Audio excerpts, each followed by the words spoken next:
Os troianos encurralaram os aqueus contra as naus com a aprovação de Zeus. Não com a aprovação, Zeus viu isso na balança, né? Que os troianos começariam a vencer. E passaram a noite queimando carnes, agradecendo, enquanto os aqueus passaram a noite preocupados, né? Então vamos lá. Canto 9. Deste modo, os troianos se mantiveram vigilantes, mas aos aqueus dominava a divina inquietação, amiga do pânico paralisante, e um intolerável sofrimento acometia os mais nobres.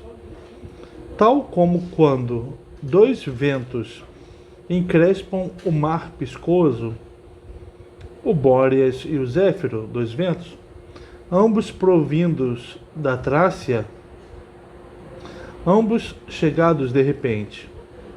Logo a escura onda azul se levanta com as suas cristas, e muitas algas são espalhadas pelo mar. Assim se despedaçava o ânimo nos peitos dos aqueus. O Atrida, Agamenon, pode ser o Menelau também, né? Mas eu acho que é o Agamenon aqui. Acometido no coração por uma dor enorme, andava para trás e para frente, ordenando aos arautos de voz penetrante que convocassem para a assembleia cada homem pelo nome, mas sem gritarem alto. Entre os primeiros, ele próprio se afadigava. Sentaram-se na assembleia, acabrunhados, e Agamenon levantou-se, derramando lágrimas como a fonte de água negra, que do rochedo desdenhado por cabras derrama sombrio caudal.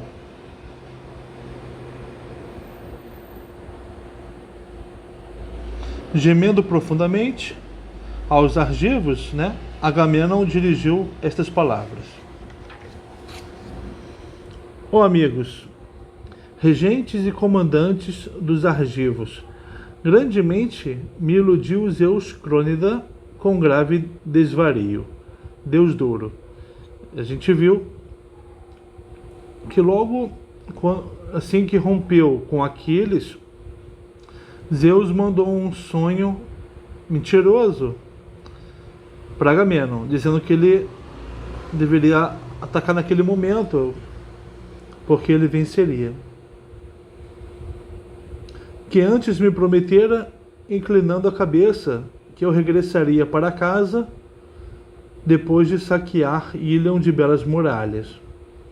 Mas agora congeminou um dolo maldoso e manda-me voltar sem glória para Argos, depois de ter perdido tanto povo.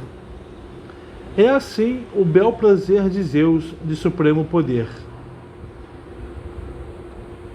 que deitou por terra as cabeças de muitas cidades, e a outras ainda fará o mesmo.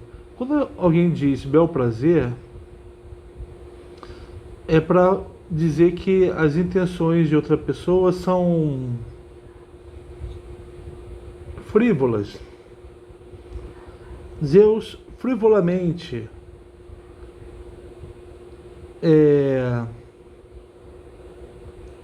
causou a perda de homens, né? E destrói as cidades. Dizendo isso, Agamenon não está desmerecendo Zeus, né?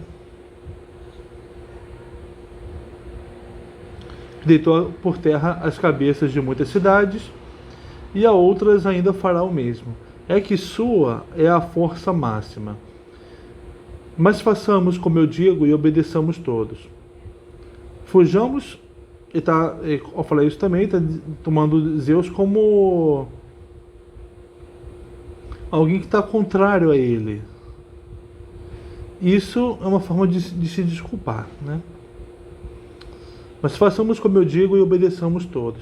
Fujamos com as naus para a nossa amada terra-pátria, pois não tomaremos Troia, a cidade de amplas ruas.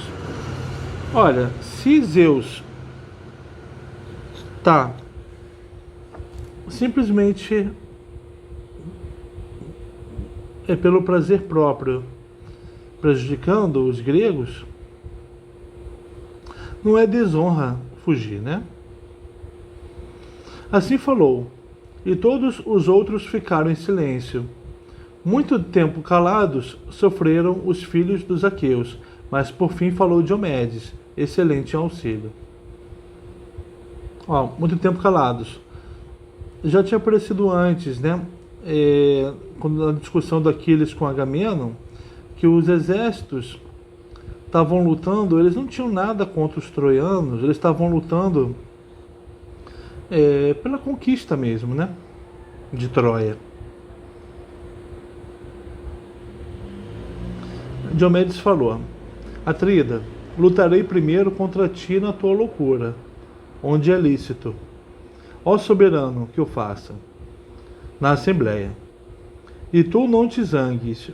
Primeiro, vilipendiaste a minha valentia no meio dos dânaos, dizendo que eu era medroso e impotente. Todas essas coisas sabem-nas os argivos, tanto os novos como os velhos. Com dualidade te presenteou o crônida Zeus de retorcidos conselhos. Então, Diomedes está acusando Agamenon de ter uma dualidade. Por um lado, com o cetro te concedeu seres honrado acima de todos, mas por outro, não te deu valentia, onde reside a maior força de todas. Estranha pessoa, consideras que os filhos dos aqueus são de fato medrosos e impotentes, como tu afirmas? Se é verdade que o teu coração anseia pelo regresso...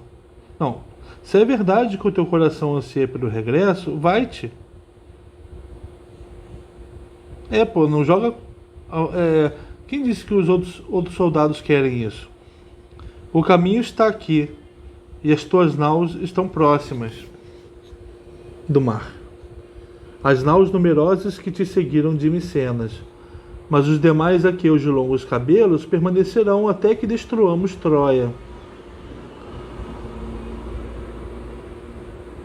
Ou que também eles fujam nas naus para a amada terra-pátria.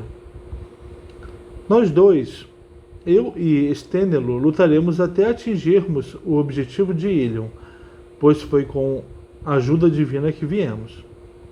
Assim falou. E gritaram alto todos os filhos dos aqueus, aplaudindo o que dissera Diomedes, domador de cavalos. Entre eles se levantou para falar Nestor, o cavaleiro. Tidida, Diomedes, né? No que toca à guerra, és muito possante, e no conselho és o melhor dos teus coetâneos. Ninguém amesquinhará o teu discurso entre os aqueus, nem refutará. Mas não atingiste ainda a perfeição das palavras. Na verdade, tu és jovem. Poderias ser meu filho, o mais novo deles. Contudo, dás bons conselhos aos reis dos argivos, visto que falas na medida certa. Mas eu, que declaro ser mais velho do que tu, falarei e tudo afirmarei. E não haverá homem algum que desonre o meu discurso, nem o poderoso Agamenon. Homem sem raça, sem lei e sem lar, é aquele que ama a guerra terrível entre o seu próprio povo. Cedamos, pois, agora a noite escura e preparemos a nossa ceia. Que vários sentinelas se posicionem na vala escavada fora da muralha. Aos mancebos imponham estas ordens. Porém, depois, ó Atrida, está se referindo agora ao Agamenon, se tu a reger, ninguém detém mais realeza que tu. Prepara uma refeição para os anciãos, como te é lícito e honroso. Repletas estão as tuas tendas do vinho que as naus dos aqueus te trazem diariamente sobre o vasto mar a partir de Trácia. Podes recorrer a todo tipo de hospitalidade, já que és rei de muitos.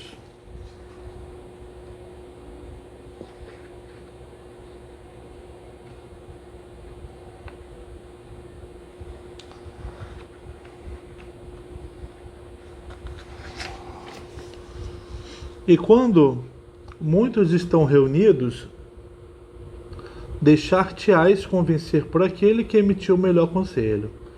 De fato, todos os aqueus estão precisados de sérios e válidos conselhos, visto que inimigos perto das naus atearam muitos fogos. Quem se alegraria com tal coisa? Esta noite destruirá, ou então salvará, o nosso exército. Assim falou. Eles escutaram-no e obedeceram-lhe. Apressaram-se os sentinelas com seu equipamento, em torno de Trasímedes, filho de Nestor, pastor do povo, e Ascáfalo e Iálmeno, filhos de Ares, e Meríones, e Afareu e Deípiro, e o divino Licomedes, filho de Creonte. Foram 7 os comandantes dos sentinelas, e com cada um seguiram 100 mancebos, segurando nas mãos lanças compridas. Puseram-se a caminho e sentaram-se entre a vala e a muralha. Aí atearam fogo, e cada um preparou a sua refeição. Porém o atrida, Agamenon, conduziu juntos os conselheiros dos aqueus para a sua tenda, e pôs-lhes à frente comida animadora de espírito. E eles lançaram mãos às iguarias que tinham à sua frente. Mas quando afastaram o desejo de comida e bebida, o primeiro a tecer-lhes a teia da prudência foi o ancião Nestor, cujo conselho desde havia muito parecia o melhor. Nestor então tinha dito por Agamenon, para os guerreiros tomarem posição na vala, para se defenderem, defenderem o acampamento, e para o Agamenon aproveitar todas as comidas e bebidas que os soldados traziam para a tenda dele, aproveitar isso para trazer conselheiros para uma reunião.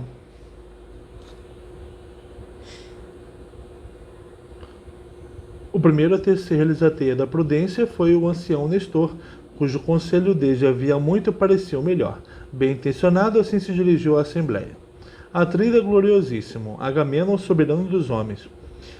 Começo e acabo por me dirigir a ti, porque és rei de muitas hostes, e foi Zeus que te concedeu o cetro e a justiça, para que deliberes pelo povo. Por isso é preciso que tu, mais que todos, fales e ouças, e que cumpras aquilo que o coração de outro o leve a dizer para o bem comum. Pertença tua será o que ele propuser. Pela minha parte, falarei como me parecer melhor. Eu estou dizendo para ele cumprir o que foi dito, o que for dito para ele de coração.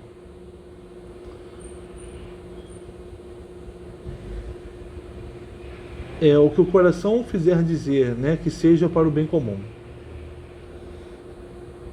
Pela minha parte, falarei como me parecer melhor, pois nenhum outro pensará conselho melhor do que este que tenho em mente desde há muito até hoje. Desde o dia em que tu, ó criado por Zeus, tiraste a jovem Briseida da tenda do furibundo Aquiles, coisa que não aprovamos. O Nestor está falando que ele tem um conselho em mente desde o momento em que o Agamenon fez aquilo que desonrou o Aquiles. Na verdade, eu próprio tudo fiz para te dissuadir, mas tu cedeste ao teu espírito altivo, e sobre um homem excelente, honrado pelos deuses, lançaste desonra. Começou o que o Aquiles queria, que eles começassem a perder e dizerem o quão errado foi o que o Agamenon fez contra ele. Tens o prêmio que arrebataste, mas agora pensemos como poderemos desagravá-lo e persuadi-lo com agradáveis presentes e com palavras suaves. A estratégia, ó, agradar o Aquiles. A ele deu resposta Agamenon, soberano dos homens: ó ancião, não foi com mentiras que narraste os meus desvarios. Fiquei desvairado, nem eu próprio o nego. Olha, concordou. De valor igual a muitas hostes é o homem que Zeus amou no coração, tal como agora o honra e destrói o exército dos aqueus.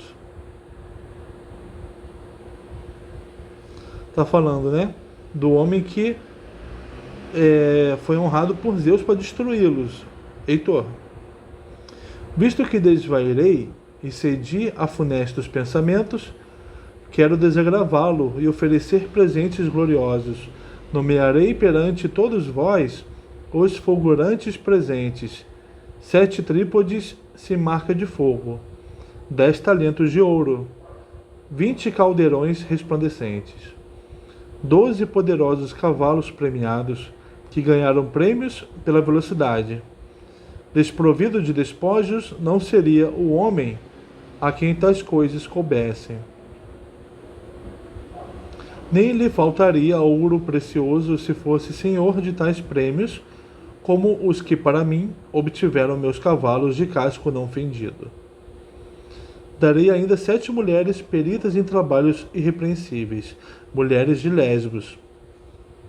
Quando ele tomou Lesbos, bem construída, escolhi-as, elas que pela beleza vencem todas as raças das mulheres.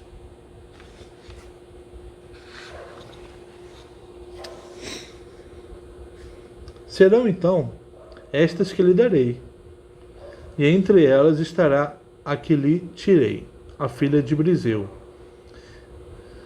E jurarei também um grande juramento, nunca com ela fui para a cama, nem a ela me uni, como é norma entre os humanos, homens e mulheres.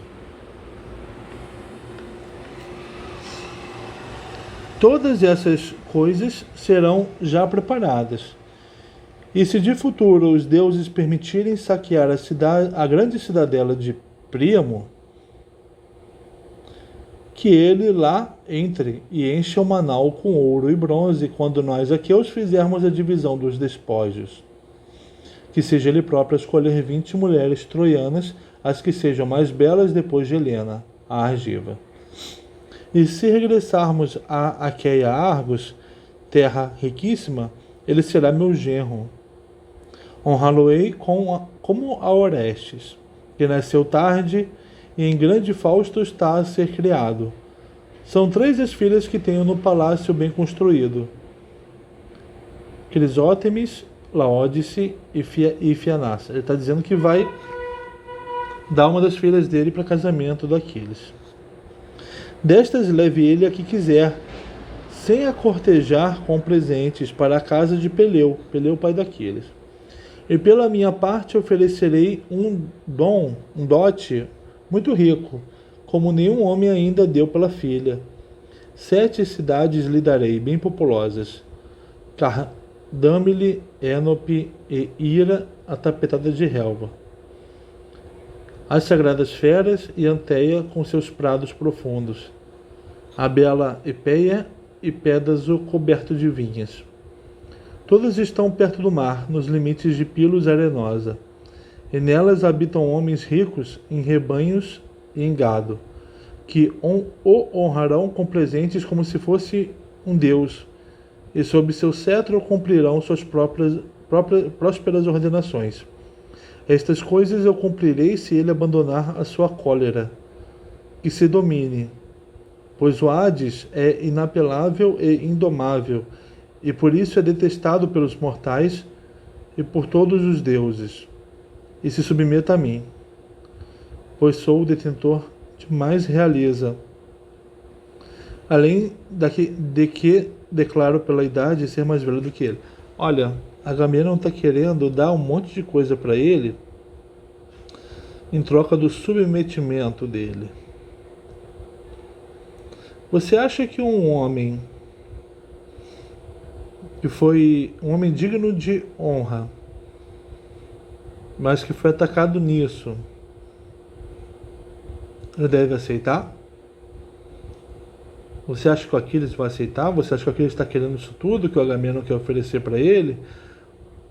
Agamenon que acha que pode comprar uma honra com dinheiro e dando a própria filha como se fosse um bem?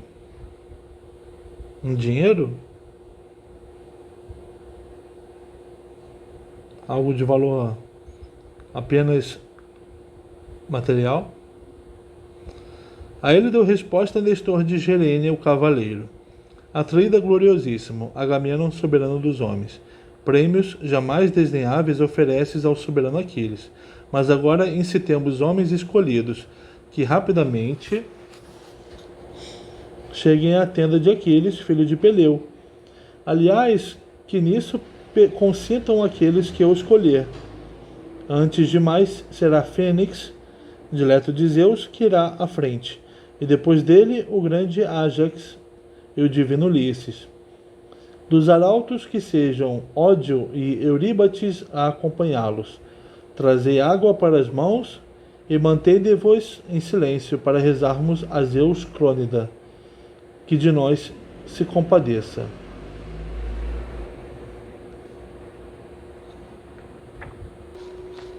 Assim falou, e as suas palavras foram do agrado de todos. Logo os escudeiros lhes verteram água para as mãos. Vieram mancebos encher as taças de bebida. Serviram-nas a todos em taças, tendo vertido primeiro uma libação. Depois de terem invocado os deuses e bebido quanto desejava seu coração, saíram da tenda de Agamenon, filho de Atreu. Muito lhes recomendou Nestor de Gerênia, o cavaleiro, olhando nos olhos de cada um, de Ulisses principalmente, que tentassem persuadir o irrepreensível Pelida, Aquiles, Caminharam ao longo da praia do mar marulhante, rezando muito ao sacudidor da terra, Poseidon, que a segura, para que facilmente persuadissem o grande espírito do Eácida. Chegaram às naus e às tendas dos mirmidões, e encontraram-no a deleitar-se com a lira de límpido som, bela e bem trabalhada, cuja armação era de prata, lira que ele arrebatara depois de destruir a cidade de Eécion. Com ela deleitava o seu coração, cantando os feitos gloriosos dos homens. E só Patroclo estava sentado à sua frente, ouvindo em silêncio, à espera que o Eácida parasse de cantar. Avançaram os outros dois. Liderava-os o divino Ulisses. Pararam à frente dele e logo se levantou Aquiles, espantado com a lira na mão, deixando o lugar onde estava sentado. Do mesmo modo se levantou Patroclo, ao ver os homens. Cumprimentando-os, falou Aquiles de pés velozes. Sede bem-vindos. Chegais como homens muito amigos. Na verdade, a necessidade será bastante premente. Vós que, para mim, apesar de irado, sois os mais estimados dos aqueus. Assim dizendo, levou-os para dentro o divino Aquiles, e sentou-os em cadeiras e tapetes de púrpura. Logo disse a Patroclo, que estava ali ao pé: Coloca aí uma cratera maior, ó filho de Menécio. Mistura um vinho mais forte e serve uma taça a cada um, pois são homens muito amigos que tenho debaixo do teto. Assim falou, e Patroclo obedeceu ao querido companheiro. Colocou uma grande tábua de trinchar à luz do fogo, e sobre ela pôs o dorso de uma ovelha e de gorda cabra e o lombo de um enorme porco, rico em gordura. Segurou-os Automedonte, enquanto Aquiles trinchava. Cortou fatias cuidadosamente e as pôs em espetos. O fogo foi atiçado pelo filho de Menécio, homem divino, o Patroclo.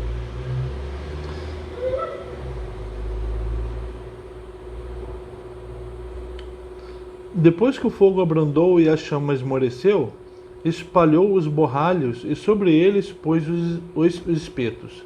Salpicou o sal divino, apoiando os espetos contra os resguardos do fogo. Depois de ter assado a carne e de a ter colocado em travessas, Patroclo pegou no pão e arranjou-o em cima da mesa, em belos cestos, enquanto Aquiles servia a carne. Foi o próprio Aquiles a sentar-se defronte do divino Ulisses, junto à outra parede, e que sacrificasse aos deuses, pediu a Patroclo, seu companheiro. Este atirou oferendas no fogo, lançaram mãos às iguarias que tinham à sua frente. Mas depois de afastarem o desejo de comida e bebida, Ájax fez sinal a Fênix. Apercebeu-se o divino Ulisses, que enchendo uma taça de vinho, saudou Aquiles. Salve, Aquiles! De festins compartilhados não somos carentes, nem na tenda de Agamenon, filho de Atreu, nem agora aqui, pois à nossa frente temos muita comida animadora do espírito com que nos banquetearmos. Só que manjares deliciosos interessam, ó criado por Zeus. Só que manjares deliciosos não nos interessam, ó criado por Zeus. É grande e enorme o sofrimento que vemos e receamos. Está em dúvida se salvamos ou perdemos as naus bem construídas, se não te vestires com a tua força. Perto das naus e da muralha estão postados os altivos troianos e seus aliados famigerados, ateando muitos fogos ao longo do exército. Não pensam ser resistidos, e atirar-se-ão sobre as escuras naus. Zeus Crônida, mostrando-lhes do lado direito sinais favoráveis, relampeja. E Heitor, exultando grandemente na sua força, desvaira furiosamente, confiado em Zeus, e não respeita deuses nem homens. Dele se apoderou uma loucura potente. Ele reza para que rapidamente surja a aurora divina e ameaça que das naus irá cindir os altos postes das polpas, para depois lhes deitar fogo consumidor. E junto delas dizimará os aqueus, translocados por causa do fumo. É terrivelmente que receio estas coisas. Não vão os deuses cumprir-lhe as jactâncias, pelo que seria nosso destino morrermos em Troia, longe de Argos, a apacentadora de cavalos. Ergue-te então, se estás disposto, ainda que tarde, a defender os filhos dos aqueus, oprimidos, do grito de guerra dos troianos. Para ti mesmo sofrimento haverá no futuro, e remédio de mal praticado não se encontrará. Mas antes que seja tarde demais, reflete sobre como poderás afastar dos Dânaos o dia funesto, ó amigo. Foi a ti que teu pai Peleu deu esta incumbência, naquele dia em que te mandou dar tia a Agamenon. Meu filho, Atena e Hera te darão força, se quiserem. Mas tu domina o coração orgulhoso que tens no peito. A afabilidade é preferível. Abstente da discórdia geradora de conflitos, para que te honrem ainda mais aqueus novos e velhos. Disto te incumbiu o ancião, mas olvidaste. Então, o Ulisses está falando, foi direto ao assunto, né, dizendo que eles não estão ali pela comida, não precisam de comida, eles querem a ajuda dele. Ele disse que o Heitor está desvairado, confiante que Zeus vai dar a vitória para ele. Ulisses disse também que se deixar que eles vençam os troianos, ele próprio, Aquiles, vai ter um destino ruim. E disse que o pai dele, o Peleu, pai de Aquiles, mandou para o Agamenon, né, para ser comandado pelo Agamenon, o que faria com que fosse necessário que ele dominasse o orgulho dele, e que aquela recusa em lutar era um orgulho desmedido, né? Portanto,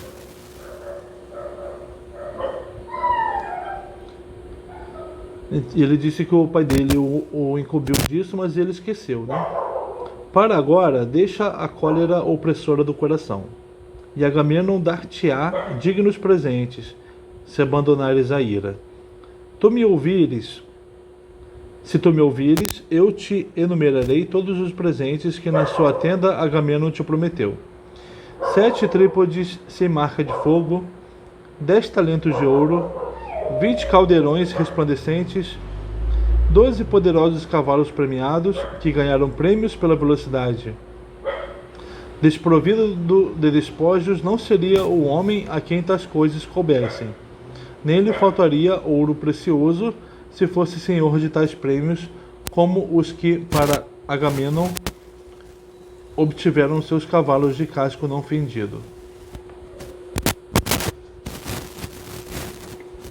Dará ainda 7 mulheres peritas em trabalhos irrepreensíveis, mulheres de Lesbos.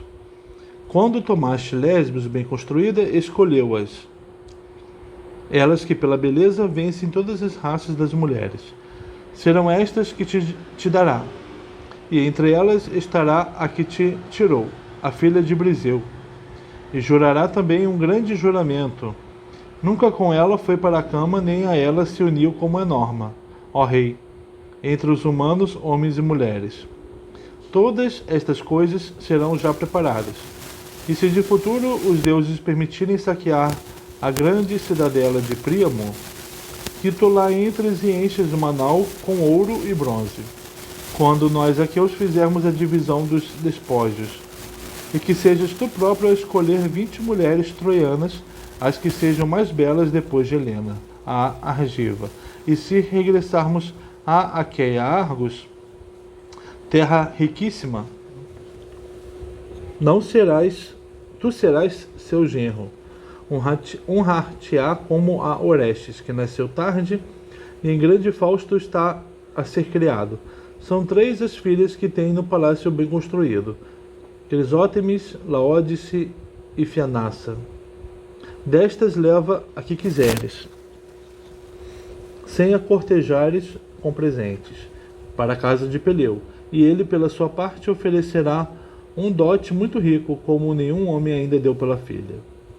7 cidades te dará, bem populosas: Cardamile, Enope e Ira, a tapetada de relva, as sagradas Feras e Anteia com seus prados profundos, a bela Epeia e Pédaso coberto de vinhas. Todas são perto do mar, nos limites de Pilos arenosa, e nelas habitam homens ricos em rebanhos e em gado, que te honrarão com presentes como se fosses um deus, e sob teu cetro cumprirão tuas prósperas ordenações. Estas coisas ele cumprirá se tu abandonares a tua cólera. Mas se o Atrida for por ti demasiado detestado em teu coração, tanto ele como seus presentes, compadece-te de todos os outros aqueus oprimidos no exército. Eles que te honrarão como se fosses um deus, pois perante eles magno renome granjearás. É agora que poderias matar Heitor, pois próximo de ti ele chegaria na sua mortífera loucura, já que afirma como ele não haver ninguém entre os danos que as naus aqui trouxerem. Ulisses então repetiu o que o Agamenon passou para ele dizer, dizendo que vai dar riquezas, mulheres, inclusive mulheres, a mulher que Agamenon tomou dele, vai deixar que ele pegue as mulheres mais belas de Troia, tirando Helena, vai conceder uma filha dele para casamento, dando como dote 7 cidades.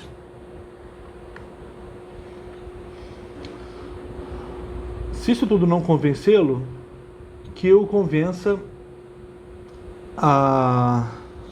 o compadecimento pelos companheiros mortos, né? Será que vai convencer Aquiles? Respondendo-lhe assim, falou Aquiles de pés velozes: Filho de Laertes, criado por Zeus, Ulisses de mil ardis, impõe-se que eu diga a minha palavra claramente, do modo como penso e como irá cumprir-se, para que não estejais aí sentados a grasnar aos meus ouvidos. Como aos portões do Hades me é odioso aquele homem que esconde uma coisa na mente, mas diz outra. Pela minha parte, direi aquilo que me parecer melhor.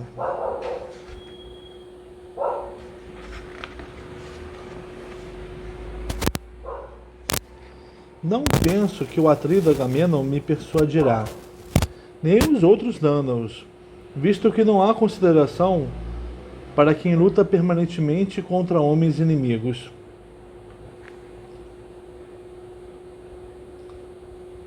Igual porção cabe a quem fica para trás e a quem guerreia.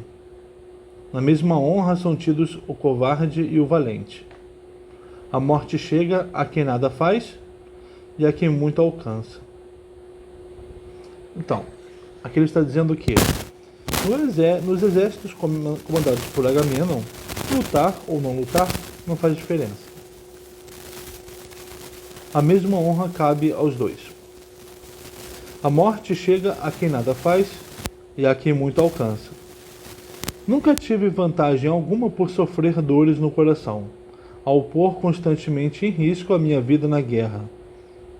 Tal como a ave que leva no bico a seus pintos em plumes aquilo que encontra, enquanto ela própria passa mal, de igual modo eu mantive vigília durante muitas noites e suportei dias sangrentos em atos de guerra, combatendo homens inimigos por causa das suas mulheres.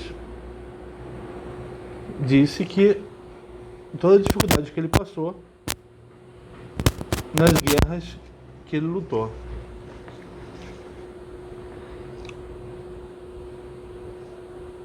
E se arriscando. 12 cidades de homens eu destruí com as minhas naus por terra. Por terra afirmo que saqueei 11 na terra fértil de Troia. Destas cidades retirei numerosos e excelentes despojos, e carregando todas as coisas dava-as a Agamenon, o atrida, enquanto ele ficava para trás, nas suas naus velozes, para receber. Depois distribuía pouco e ficava com muito. Alguns despojos ele deu como prêmios a nobres e reis, que ficaram com eles, incólumes. Mas dentre os aqueus, só a mim tirou o prêmio e ficou com a mulher que me agradava. Ele disse que além da dificuldade, além da igual honra que Agamenon confere tanto a quem luta como a quem não luta, e também todas as dificuldades que ele passou nas batalhas e tudo que ele saqueou nas cidades que ele tomou e passou esses despojos para Agamenon, que ficou com a maior parte, deu para os queridos dele, enquanto sobrou muito pouco para o próprio Aquiles, né?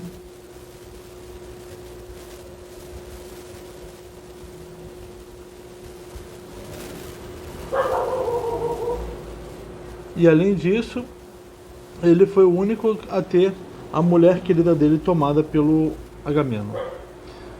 Que durma com ela e tire o seu prazer, Mas por que razão têm os aqueus de combater os troianos? Essa é a pergunta, né? Por que os aqueus estão combatendo?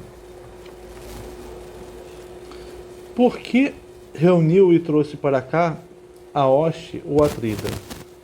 Por causa de Helena? São apenas os filhos de Atreu que gostam das suas mulheres. Entre os homens mortais? Todo aquele... Pois é, um guerreiro que deixa a mulher para trás, ele não gosta de sua mulher? Só o Menelau gosta da Helena? Todo aquele que é bom homem e no seu perfeito juízo ama e estima a mulher, tal como eu amava aquela, apesar de ela ser cativa da minha lança, agora que me tirou o prêmio das mãos e me ludibriou, não pretenda ele tentar-me. Bem eu conheço, não me convencerá. Ó Ulisses, que juntamente contigo e com os outros reis, ele pense como afastar das naus o fogo abrasador. Aí Aquiles disse que não será tentado por Agamenon. Agamenon, que foi injusto com ele e que agora o promete muitos bens, de alguma forma ele vai voltar a ser injusto com Aquiles. Ele não é digno de confiança, o Agamenon. E disse para Ulisses que o Agamenon peça ajuda a ele, Ulisses, para estudar uma estratégia, né? Na verdade, ele fez muita coisa sem precisar da minha ajuda. Até construiu uma muralha e fez escavar ao pé uma vala grande e ampla, e nela posicionou estacas. Mas nem assim consegue resistir ao ímpeto de Heitor, matador de homens. Enquanto eu lutava no meio dos aqueus, Heitor não pensava em combater longe da muralha, mas só até as portas de Esqueias, e ao carvalho avançava.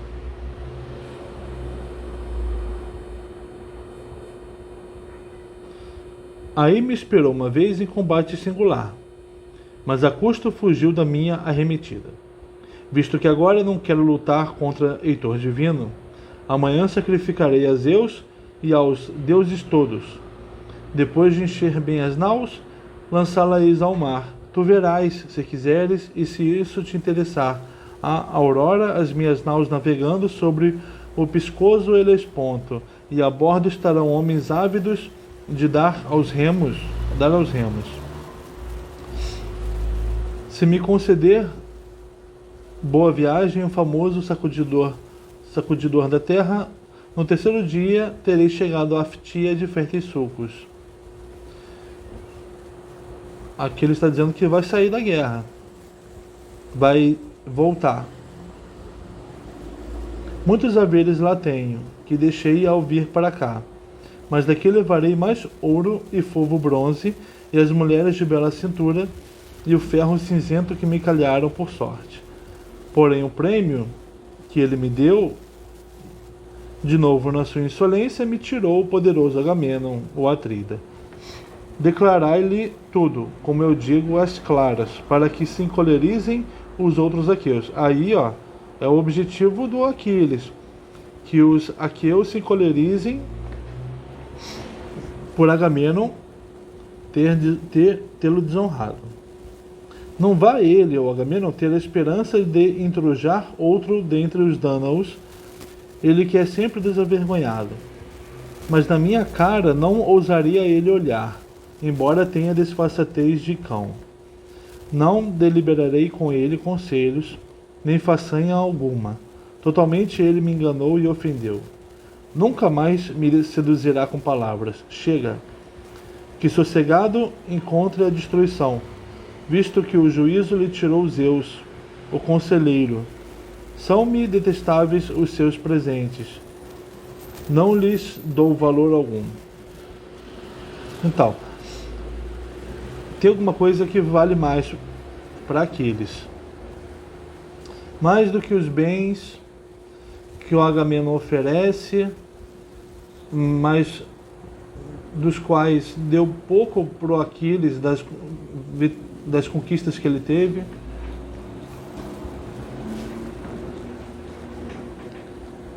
Aquiles pôs um ponto final nisso e agora ele está preocupado com a própria honra, né? Nem que me oferecesse 10 vezes mais ou 20 vezes mais do que me agora oferece, e que a isso acrescentasse outros dons, nem que fossem os tesouros de Orcômeno ou da egípcia Tebas, onde nas casas jaz a maior quantidade de riqueza. Tebas com seus 100 portões, e de cada um arremetem 200 guerreiros equipados com carros e cavalos. Nem que me desse tantos presentes como grãos de pó e areia, nem assim Agamenon conseguiria convencer o meu espírito, antes que tenha pagado todo o preço daquilo que mói o coração.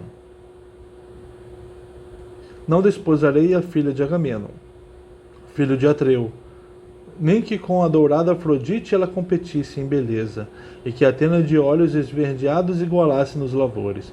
Nem assim eu a desposaria, que ele escolha outro dos aqueus, que seja mais parecido com ele e detentor de maior realeza. Pois, se os deuses me salvarem e eu conseguir chegar a casa, de certo o próprio Peleu tratará de me escolher uma esposa. Muitas são as aqueias na Hélade e na Fitia, filhas de nobres, daqueles que protegem as cidades. Dessas escolherei a que eu quiser para ser a minha mulher. Aí, muitas vezes, me veio a meu espírito viril a vontade de desposar uma mulher, que fosse a esposa adequada, para assim me deleitar com a fortuna que Peleu granjeou. De valor comensurável à minha vida, não são os tesouros que dizem possuir Ilion, cidadela bem habitada, dantes em tempos de paz, antes de virem os filhos dos aqueus. Ele agora está dizendo que Ilion não vai ter nada para ele tão bom quanto ele poderia ter olhando para as aqueias na Hélade e na Fitia. Com elas, sim, ele teria uma vida como a que o pai dele teve.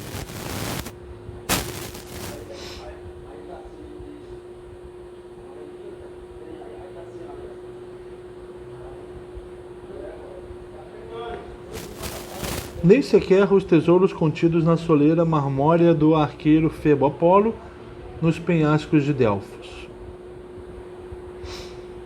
Que lá, nos penhascos de Delfos, também não teria nada digno dele. Pois extorquíveis são bois e robustas ovelhas, e adquiríveis são trípodes e flavos cavalos, mas que a vida de um homem volte de novo, depois de lhe passar a barreira dos dentes, isso não é possível por extorsão ou aquisição. É que a vida, para o Homero, eu já tinha falado disso, né? É o sopro vital, ou a psique.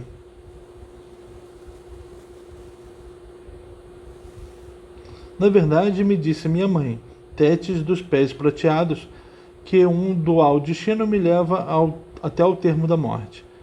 Se eu aqui ficar a combater em torno da cidade de Troia, perece o meu regresso, mas terei um renome e morredouro.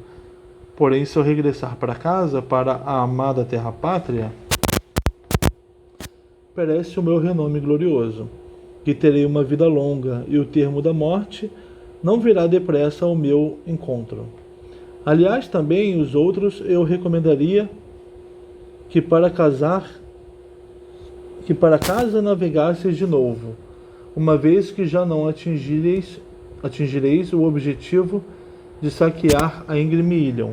Na verdade, Zeus, que vê ao longe, estende sobre ela sua mão, e as suas gentes enchem-se de coragem.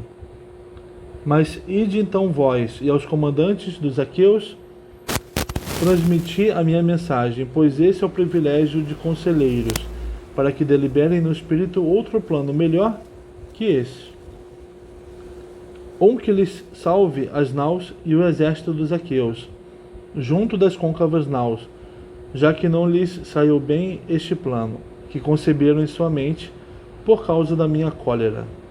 No entanto, que Fênix aqui fique comigo a dormir, para que amanhã siga comigo nas naus para a pátria amada, no caso de ele assim querer, pois à força eu não o levaria.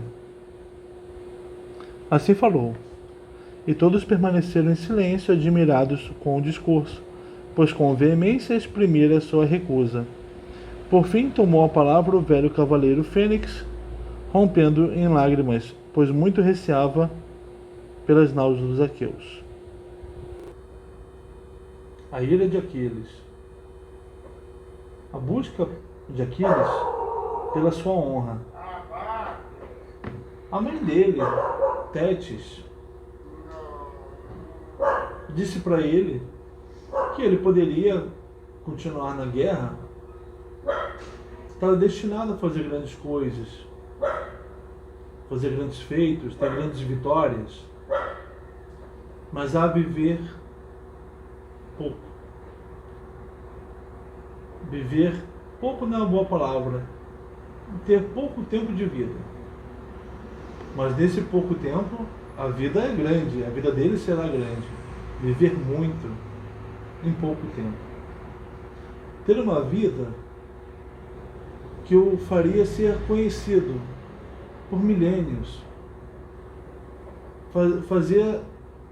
Nos fazer ler sobre ele, me fazer falar sobre ele. Aquiles, o maior guerreiro dos gregos. Um honrado guerreiro dos gregos. O representante da coragem para os gregos e também da honra, que não se deixa comprar, como Agamemnon tentou comprar, barateando os feitos daqueles. Ele sabia que o Agamemnon não é confiável, que o Agamemnon, se conseguisse dar as coisas para Aquiles e o Aquiles voltasse a lutar, logo o Agamemnon tripudiaria de novo sobre ele. Imagina se o Aquiles aceitasse ser genro do Agamemnon. Agamemnon seria um sogro terrível para Aquiles. O outro caminho que o Aquiles poderia ter, sobre o qual a mãe dele falou para ele, é voltar para casa, não guerrear, ter uma vida longa. Ninguém ia falar sobre ele depois. Eu não estaria aqui falando dele para você. Igual se ele tivesse aceito o dinheiro, os bens materiais, né, do Agamemnon, volta a lutar, seria um guerreiro a mais. E provavelmente ele não seria um grande guerreiro mais. Ele não teria mais vitórias. Afinal, ele seria como os outros ali, lutando uma luta que não é deles, em busca de uma parte do butim da guerra.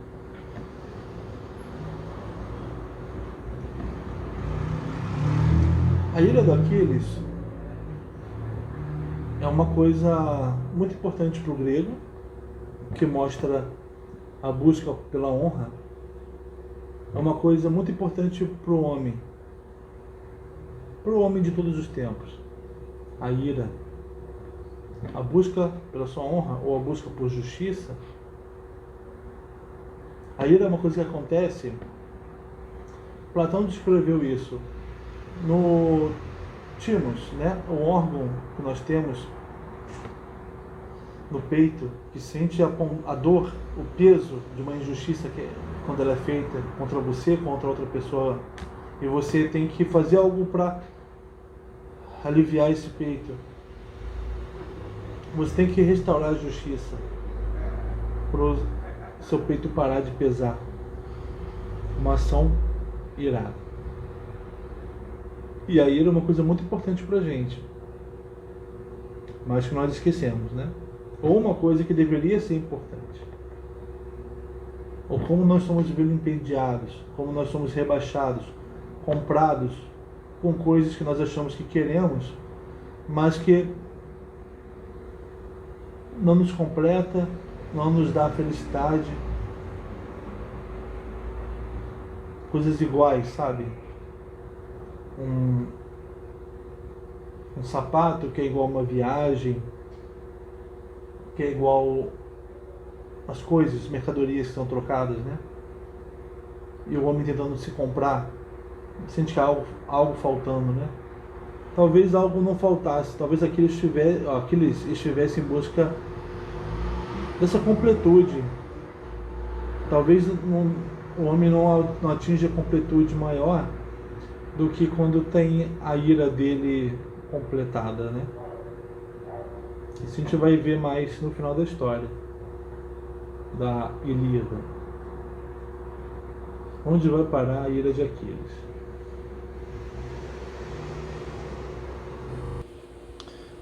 Se no teu espírito lançaste o regresso, ó glorioso Aquiles, e não estás disposto a repelir das naus velozes o fogo ardente, uma vez que a cólera se abateu sobre o teu coração, como então, meu querido filho, é que vou ser aqui deixado sem ti?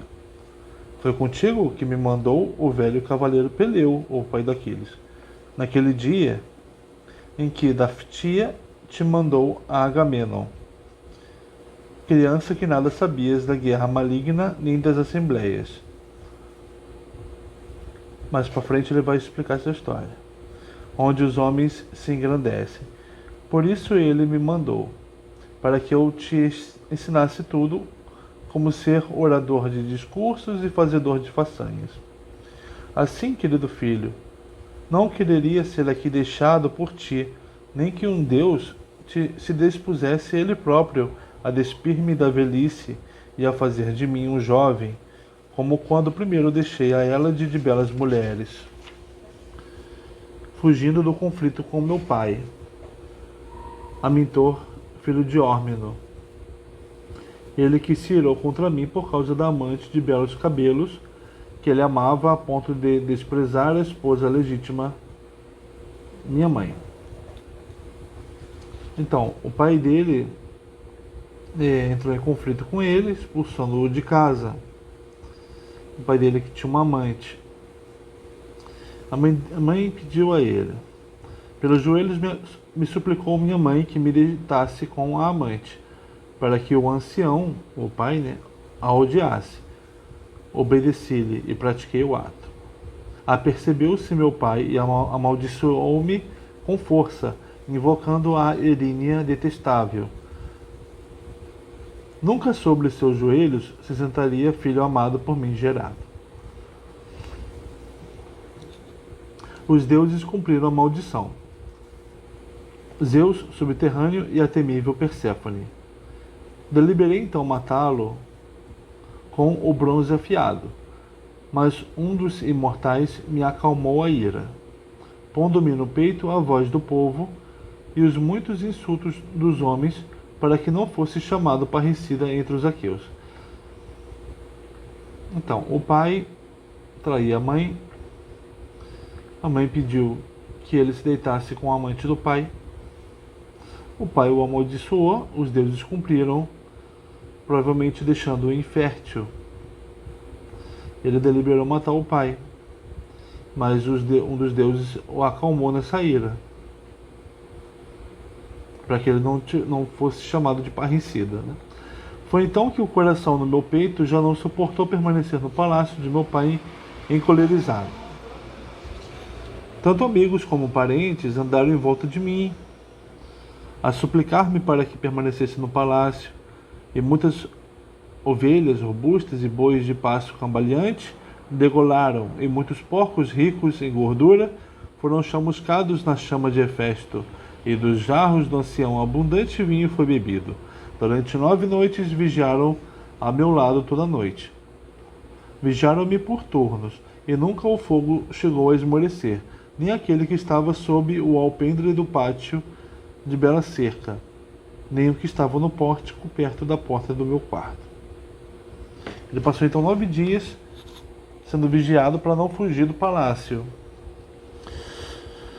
Mas quando sobreveio a escuridão da 10ª noite, foi então que saí, arrombando as portas bem cerradas do quarto, e galguei sem dificuldade a cerca do pátio, passando despercebido aos guardas e às servas, Fugi depois para longe, percorrendo a ampla Hélade, e cheguei a Ftia de férteis sulcos, mãe de rebanhos, à casa de Peleu, o pai daqueles. Ele acolheu-me benevolente, e estimou-me como um pai estima seu filho único e bem amado, herdeiro de grande fortuna. Fez-me rico e deu-me muito povo para governar. Fui viver para a fronteira da Ftia, como rei dos Dólopes. E fui eu que te fiz assim, ó, aquele semelhante aos deuses, amando-te do coração. Pois com nenhum outro querias tu ir ao festim, nem banquetear-te no palácio, antes que eu tivesse te sentado ao meu colo, e cortado uma lasca de carne e dado um gole de vinho. Ele então cuidou do Aquiles. Muitas vezes a túnica sobre o meu peito molhaste de vinho, engasgando-te na tua pobre criancice. Deste modo, muito eu sofri e trabalhei por ti, sabendo que nunca os deuses me dariam um filho nascido de mim. Então, a maldição que o pai jogou nele foi não ter filho próprio. Não ter filho de sangue, né? Não gerar filho. Fiz de ti o meu filho, ó divino Aquiles, para que um dia de mim afastastes o opróbrio da desgraça. Por isso, ó Aquiles, domina o teu espírito orgulhoso. Não te fica bem um coração insensível. Os próprios deuses cedem, eles que têm maior valor, honra e força. Então, tentando convencer o Aquiles a abrir mão da ira.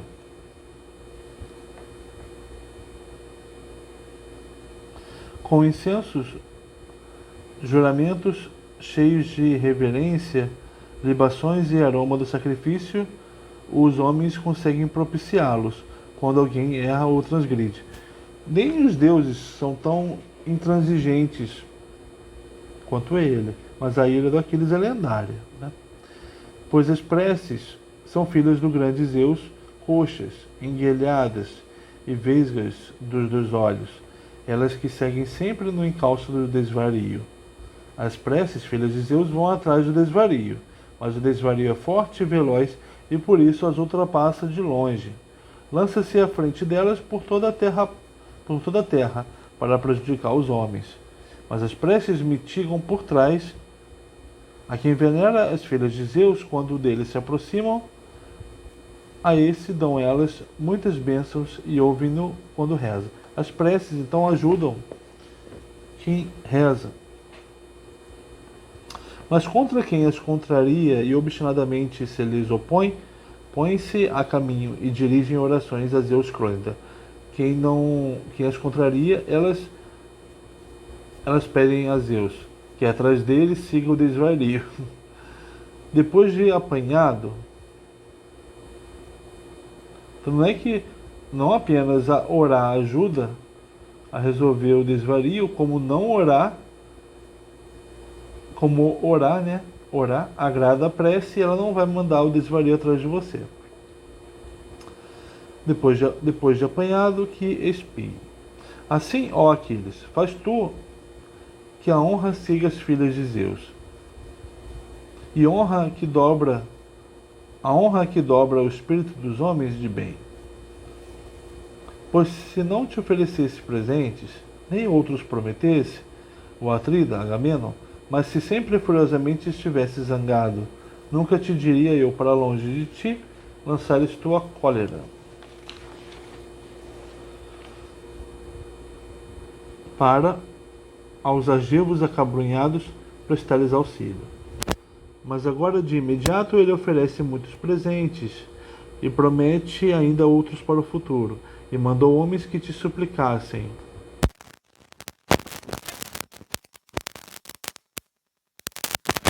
Mais amados dos argivos, não desprezes seus discursos, nem seus passos, que antes te encolerizasses não era censurável. Deste modo ouvimos falar da fama dos homens heróicos de antanho, quando algum sobrevinha a cólera furiosa, eram permeáveis a presentes e deixavam-se inflectir pelas palavras. Quer dizer que os homens encolerizados de outrora se deixavam dobrar, né, pelas palavras. Eu próprio me recordo deste feito de há muito, Recente não é, de forma alguma. Como foi? Olha a história que ele vai contar. A vós, todos os amigos, o narrarei. Combatiam os curetes e os etólios tenazes em combate, em torno da cidade de Calydon, e entre eles se chacinavam.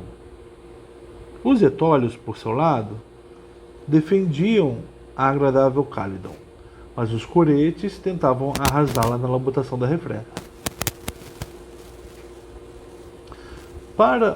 Pois um flagelo entre eles lançara Artemis do trono dourado.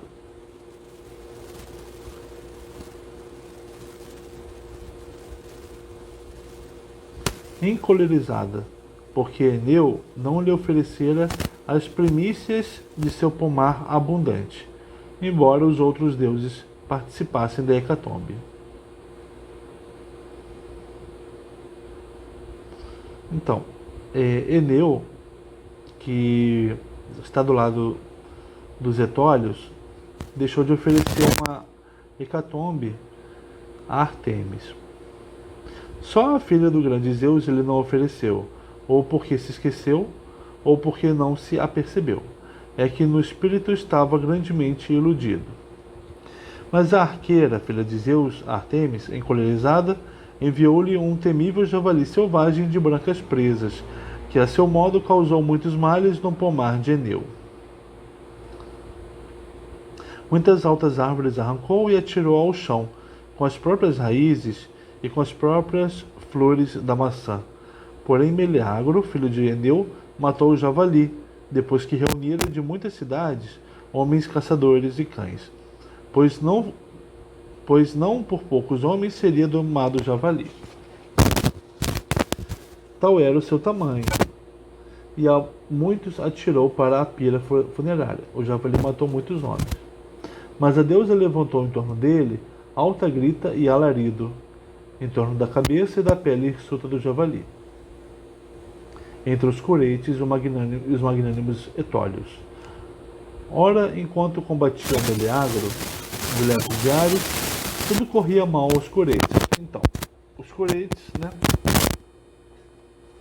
Meleagro era do desagrado da deusa, assim como o pai dele. Enquanto eles combatiam, os curetes perdiam, né?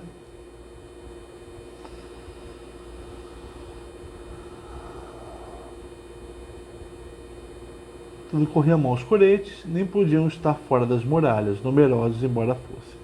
Mas quando de Meleagro se apoderou a ira, que faz com que nos peitos dos outros enche o espírito, sensatos embora sejam, foi então que, irado no coração contra a mãe amada, Altaia, ele se deitou junto da esposa legítima, a bela Cleópatra.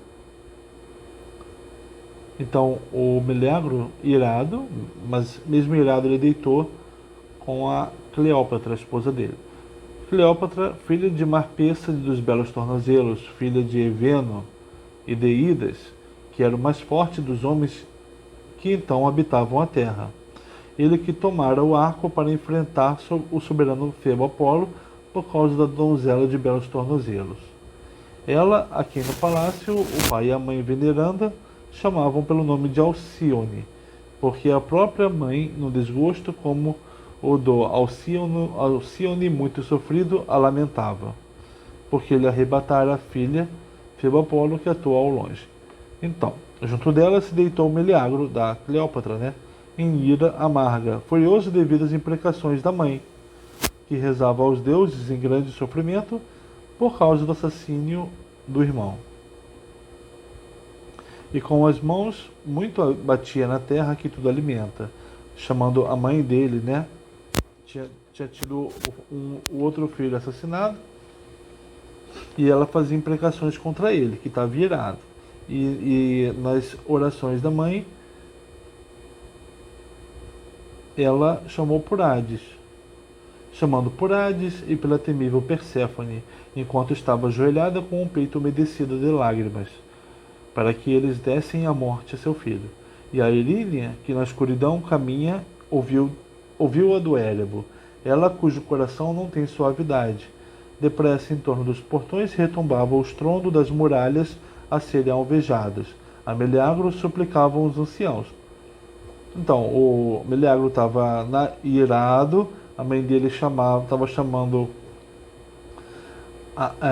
Hades e Perséfone para pegá-lo, e os anciãos da cidade suplicando para ele.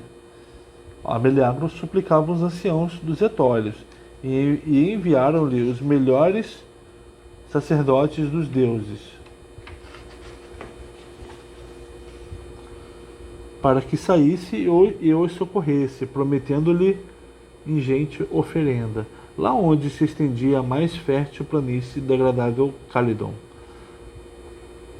Foi aí que lhe pediram que escolhesse um lindíssimo terreno de 50 geiras, metade dele plantado de vinhas, a outra de terra arável, para que da planície fosse destacado. Então, ofereceram também bens a ele, né? Muitas súplicas lhe dirigiu o velho cavaleiro Eneu, o pai dele, tendo pisado a soleira de seus altos aposentos, agitando as portas bem ajustadas. Ajoelhou-se perante o filho.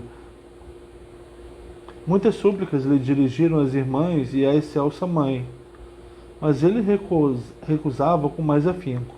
Muitos suplicaram os companheiros que lhe eram mais fiéis e mais queridos, mas nem assim conseguiram persuadir o coração do seu peito. A outro homem duro, até que o tálamo estava a ser arrombado e os coretes trepavam pelas muralhas e lançavam fogo à grande cidadela.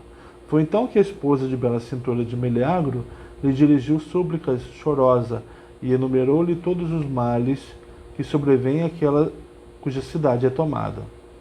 Então, ele não escutou a oferta de bens, nem as súplicas do pai e das irmãs. Ele só vai escutar isso aqui, ó, o que a esposa vai lhe dizer. Chacinam os homens, o fogo destrói a cidade, e estranhos levam as crianças e as mulheres de cintura firme. Moveu-se-lhe o espírito ao ouvir falar desses atos malévolos, pôs-se a caminho, e sobre o corpo vestiu suas armas resplandecentes. Aí resolveu lutar. Assim afastou dos etólios o dia da desgraça, cedendo a seu ânimo, cedendo à cólera. Mas a ele jamais pagaram os dons, muitos e preciosos. Mesmo assim, ele afastou o mal. Quanto a ti,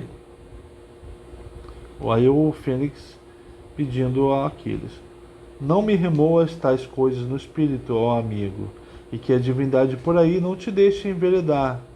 Mais difícil seria salvar as naus em chamas. Venha antes ao encontro das oferendas. Ou seja, faça como o Meleagro, ceda da cólera. E o Meleagro cedeu quando escutou a mulher dizendo do destino triste que ela teria, né? Isso não está em jogo para o Aquiles, mas vem antes ao encontro das oferendas. E como se fosses um deus, te honrarão os aqueus. Mas se sem oferendas entrares na batalha aniquiladora de homens, não serás tão honrado, ainda que nos protejas da guerra. Respondendo-lhe, assim falou aqueles de pés velozes: Fênix, paizinho ancião, criado por Zeus, não preciso desta honra para nada. Penso ter sido honrado por intenção de Zeus, a qual possuirei junto às naus recurvas, enquanto houver sopro no meu peito e rapidez nos meus joelhos. Está falando, olha, essa honra aí de bens, para mim não me serve, pois eu já sou honrado por Zeus. Meu destino vai ser fazer grandes coisas, ter glória, ter honra, né? Ter glória. Agora dir-te-ei outra coisa e tu guarda no coração. Não me confundas o ânimo com lágrimas e prantos, favorecendo assim o herói Atrida, Agamenon. Não tens obrigação de o estimares. Não venhas por mim, que te amo, a ser odiado. Belo seria para mim que prejudicasses quem me prejudica. Sê rei como eu e participa de metade da minha honra. Estes farão de mensageiros, mas fica tu aqui deitado, num leito macio. Assim que surgir a aurora, deliberaremos se havemos de regressar à nossa terra ou aqui havemos de ficar. Assim falou, e em silêncio indicou a Patroclo, com o sobrolho, que estendesse para Fênix uma cama bem grossa, para que rapidamente se pensasse em partir da tenda. Entre eles, então, falou Ájax, filho de Télamon, semelhante aos deuses. Filho de Laertes, criado por Zeus, Ulisses de mil ardis. O Ájax não está falando para Aquiles, está falando para Ulisses. Partamos. Não me parece que se cumpra a finalidade do discurso por termos feito este caminho, e cabe-nos agora, rapidamente, relatar o assunto aos Dânaos, desfavorável embora seja. Eles que neste momento estão sentados à espera. Mas Aquiles colocou no peito um coração magnânimo e selvagem, homem duro, que nada liga à amizade dos companheiros, a amizade com que o honramos nas naus acima dos outros, impiedoso, pois há quem aceite recompensa pelo assassínio do irmão, há quem aceite também pelo filho morto. E o assassino permanece na sua terra, tendo pagado grande preço, e o coração e ânimo orgulhoso do parente é refreado pelo fato de ter recebido a recompensa. Será que o Ajax pensa isso? Que recebendo a recompensa você não se ira com quem matou seu filho, seu irmão? A ti, porém, um coração maligno e inflexível puseram os deuses no peito, por causa de uma só donzela, e nós oferecemos-te agora 7 das melhores, e muitas outras coisas além delas. Assume antes um ânimo complacente e respeita tua morada, pois como teus hóspedes aqui viemos da turba dos Dânaos, e quereríamos acima de todos ser por ti estimados e amados, de quantos aqueus existem. Respondendo-lhe, assim falou Aquiles de pés velozes: Ájax, criado por Zeus, filho de Télamon, condutor das hostes, tudo o que dizes está em conformidade com o meu sentir, mas o meu coração incha de raiva quando me recordo daquelas coisas, de como no meio dos argivos me rebaixou o Atrida, como se eu fosse algum refugiado desrespeitado. Mas ide então vós e declarai a minha mensagem. Antes não pensarei na guerra sangrenta. Antes que o filho do fogoso Príamo, o divino Heitor, chegue às tendas e às naus dos mirmidões, enquanto chacina os argivos e com fogo já chamuscou as naus. Está dizendo que ele só vai lutar quando Heitor chegar nas naus dos mirmidões, mesmo que o fogo já tenha queimado as naus dos argivos. Mas penso que na minha tenda e na minha escura nau Heitor seja retido, por mais ávido que esteja de combater. Assim falou. Cada um deles pegou numa taça de asa dupla, e vertida a libação, voltaram às naus, com Ulisses à frente. Porém Patroclo ordenou aos companheiros e às servas que depressa estendessem para Fênix uma cama bem grossa. Elas obedeceram e estenderam a cama, tal como ordenara, velos e uma manta e finos lençóis de linho. Aí se sentou o ancião, à espera da aurora divina, mas Aquiles foi deitar-se no recesso interior da tenda bem construída. Ao seu lado dormiu uma mulher, que ele trouxera de Lesbos, filha de Forbante, Diomeda de lindo rosto.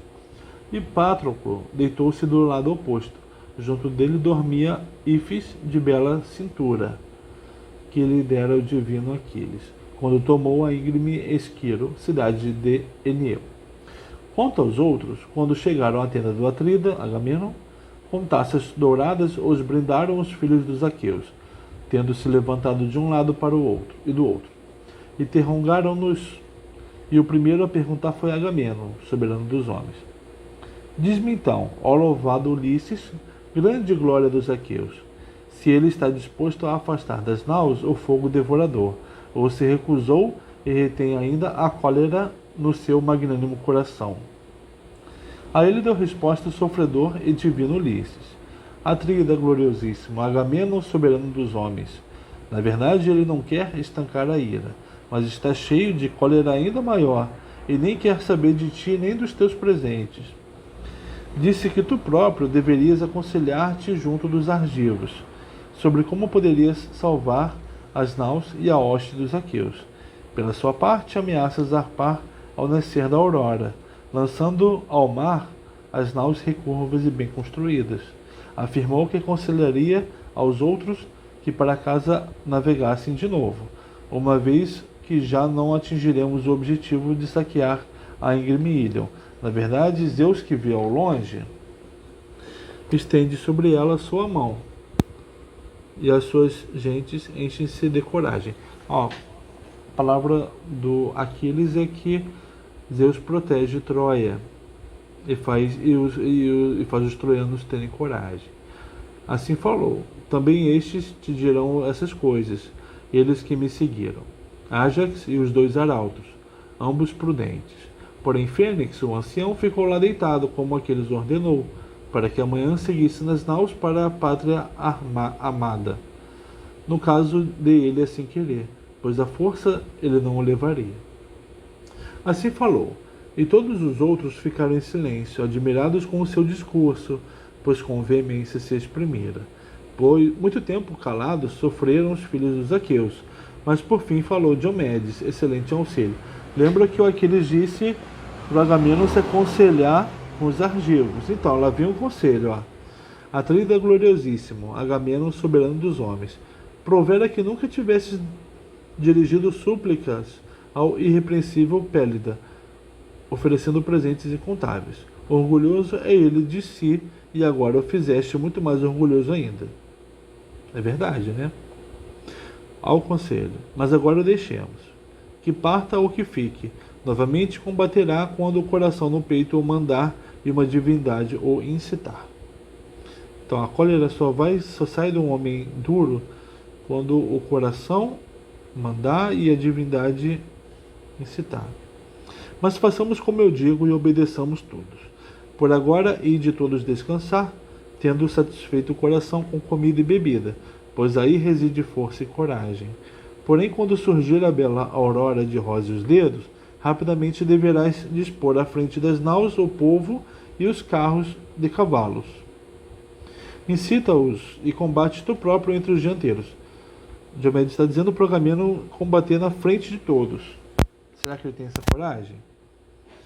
Assim falou, e todos os reis se sentiram maravilhados com as palavras de Diomedes, domador de cavalos.